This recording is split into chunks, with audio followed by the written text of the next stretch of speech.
Good afternoon, gang. So here we are again, and obviously when I put out something a second time of the day, something's important. Y'all know Mrs. P does a bunch of research for the channel and everything like that, and finds some stuff that I don't find. She watches different things than I watch, okay? And one of the things that she can that I can't is the Russian media, okay? So, because she can read it and I can't, but beside the point. So, kind of interesting. A few of you have made mention of it lately.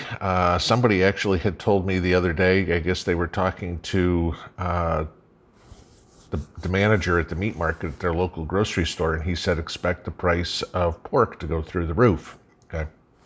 And, pork has been pretty much a staple for a lot of people since beef has got ridiculously expensive.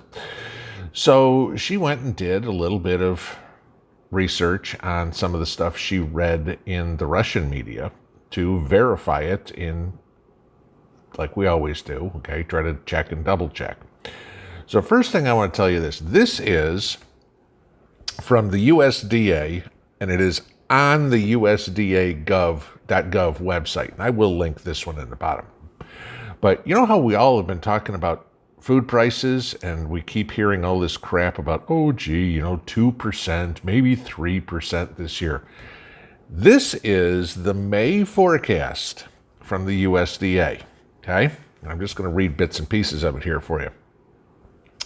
Cattle prices are expected to increase between 5 and 8%.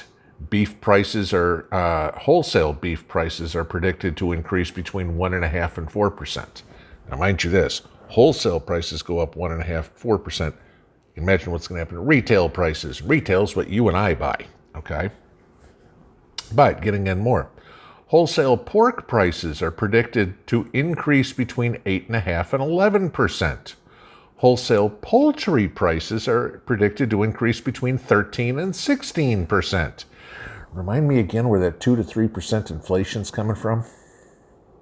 Okay, how about some other ones here? Farm level egg prices increase between 5 to 8%. Wholesale dairy up to 3%.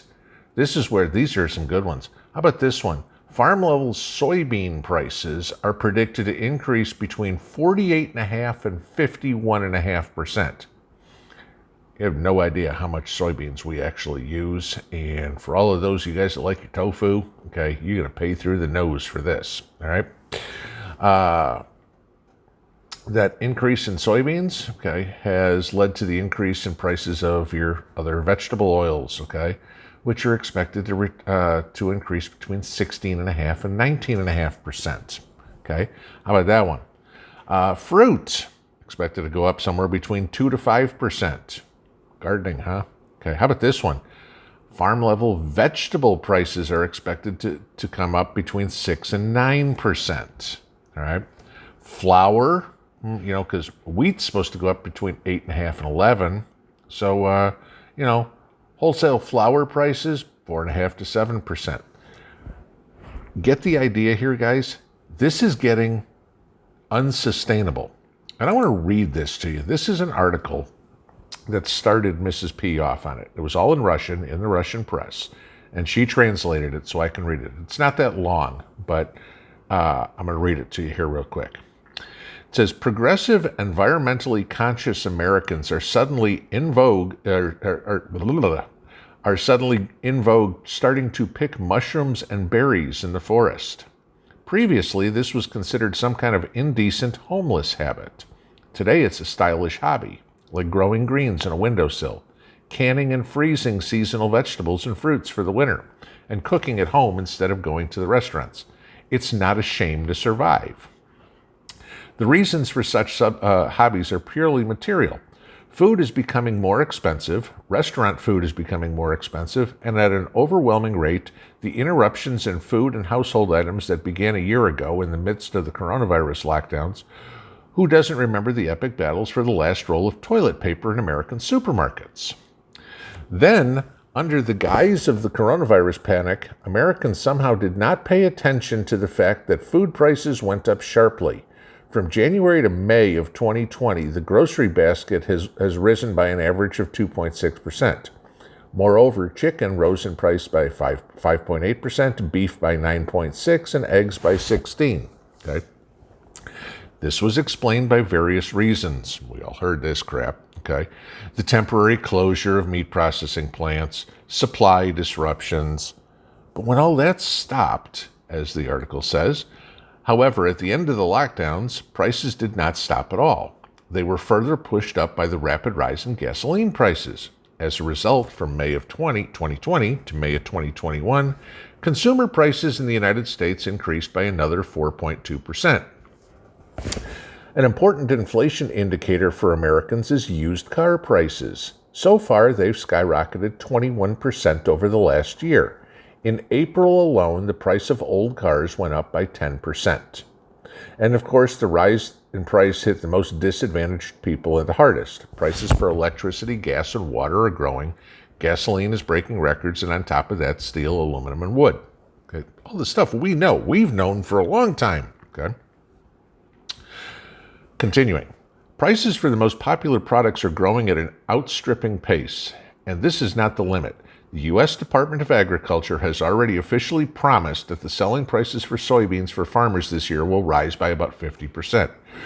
That is immediately 1.5 times. Less impressive, but also good growth will be demonstrated by vegetable oils, poultry, eggs, beef, and vegetables, what I was talking about at the top of this. Okay? No matter what the American authorities say about the rise in prices, no matter how they try to attribute it to the coronavirus, the man-made nature of the price crisis is quite obvious. Trillions of freshly printed dollars have been pumped into the American economy over the past year. Citizens can save on clothing or gasoline, but are simply doomed to spend on food. In fact, America has already gone through periods of double-digit inflation. For example, in the 1970s, and somehow coped with it. We've talked about this. Okay? They did not live well. President Nixon, I love this line, exactly like Greta Thunberg today, urged citizens to fly less in planes and travel less in cars. Another thing is that today a return to the standard of living a half a century ago may become a national tragedy. The stratification between the poor and the rich in the United States is already off scale. While some successfully investing in stocks that demonstrate such crazy growth, which happens only on the eve of a global crisis, I could attribute that. Okay, others are getting food stamps and unable to pay their electricity bill. Further decline is fraught with serious rebellion. What have we been talking about? I didn't even know this, so nothing like finding this out from the Russian press.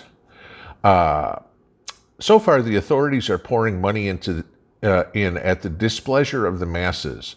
California Governor Gavin Newsom has pledged billions of dollars to write off Californians' debts for water and electricity.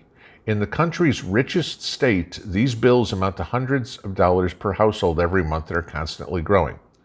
At the same time, the poorest citizens of the state have long been able to pay their bills and have accumulated debt.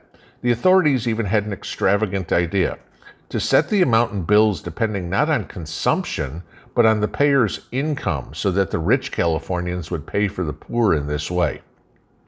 However, all new infusions of money supply inevitably lead to a weakening of the dollar and further accelerate inflation. For more than a year, American media, internet platforms, social network platforms have promised U.S. citizens a sweet life under President Biden. Today's citizens only need to look in the refrigerator to see how far they were deceived. Now, isn't this interesting that this is in the Russian media, not in the U.S. media? Have we heard anything here about the USDA report that I read earlier? No. Okay. Have we heard anything here about crazy Gavin Newsom trying to make the rich pay more and the poor pay less? Okay. Again, we talked about race to the bottom constantly. We'll just tax the wealthy more. Okay, there come your Swiss bank accounts and your Cayman accounts again. You know what? We'll charge businesses more. Great, and businesses will be moving to Ireland and Taiwan and everything like they did last time we had a bozo in the White House. You know, the bozo with the big O in front of his name. You know, what they do? They moved all the business overseas. People aren't stupid, okay? The rich in California go, you're going to pay me more and charge me more in electricity? Guess what? I'm out of here. And what are you left with? All the poor people. And nobody can pay the bills. Woohoo! What a great idea, you know? Right here. Come on, Gavin. Try to think past here, okay? This is it. We've been talking about this for months, if not well over a year, okay, about inflation. And it seems that finally the government's catching up. Could that be kind of similar to the origin of a certain pandemic we have? Because I seem to remember there was a guy who sat in the White House who was telling us all sorts of stuff for a year, and the media called him crazy until now. And they're like, you know what? Maybe it was man-made. Interesting. So, thought I'd let you know. Have a good afternoon. Pinball out.